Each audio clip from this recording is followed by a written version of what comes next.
नमस्कार विद्यार्थी मित्रांनो, मी मोरे प्रतिभा प्रकाश.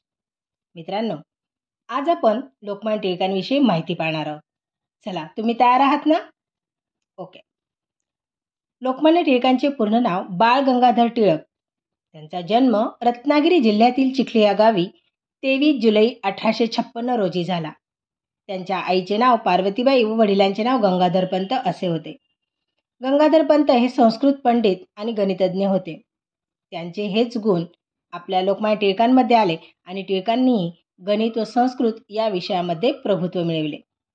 प्राथमिक शिक्षण संपल्यावर उच्च शिक्षणासाठी ते पुण्यात आले. तेथे ते BA LLB झाले. पुण्याला शिकत असताना त्यांच्या किरकोळ शरीरयष्टीकडे पाहून मित्र त्यांची चेष्टा करत. मग मात्र सुदृढ शरीर प्रकृती होण्यासाठी टिळकांनी 1 वर्ष अभ्यास बाजूला ठेवून व्यायाम केला.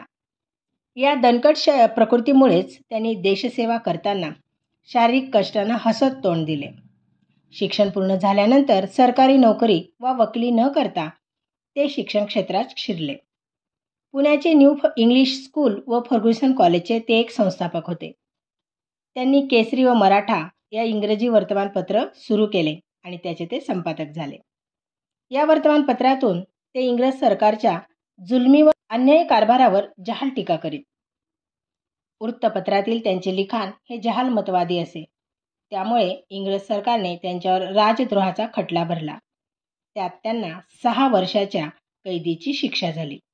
ब्रह्मदेशातील मंडाले येथील आरोग्यास त्रासदायक असणाऱ्या तुरुंगात त्यांची रवानगी झाली आणि त्या तुरुंगात शिक्षा भोगत असताना त्यांनी भगवद्गीतेवर गीता रहस्य हा संशोधनात्मक ग्रंथ लिहिला. काँग्रेसमधील जहाल गटाचे ते प्रमुख नेते होते. स्वराज्य, स्वदेशी, विदेशी मालावर बहिष्कार आणि राष्ट्रीय शिक्षण ही त्यांच्या जीवनाची चतुसूत्री होती. टिळक इंग्रजांविरुद्ध असंतोष निर्माण करीत होते, म्हणून इंग्रज त्यांना असंतोषाचे जनक म्हणत. प्लेग व दुष्काळात सापडलेल्या जनतेला टिळकांनी गावोगावी जाऊन धीर दिला, मदत केली. त्यावेळी सरकारचा धिक्कार केला. आपल्या वृत्तपत्रात लेख लिहिले. परदेशी मालाच्या होळ्या पेटवल्या. देशभर असंतोषाचा डोंब उसळला.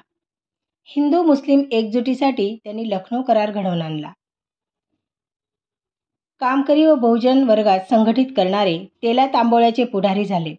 टिळक विचारी व तत्त्वज्ञ विवेकनिष्ठ होते.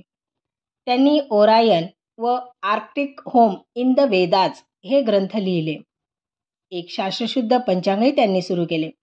पहाडासारख्या टिळकांनी लोकसेवेचे व स्वातंत्र्य लढ्याचे व्रत आयुष्यभर चालविले. पुढे त्यांना मधुमेहाने पोखरले.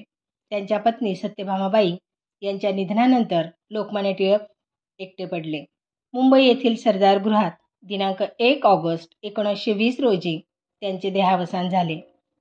त्यांच्या पार्थिव देहाला मुंबईच्या चौपाटीवर अग्नी देण्यात आला. त्या जागेवर त्यांचा पूर्णाकृती पुतळा भारतीयांना देशप्रेमाचे महत्त्व सांगत उभा आहे. अशा या महान देशभक्त आदरणीय लोकमान्य टिळकांना माझा शतशः प्रणाम. धन्यवाद.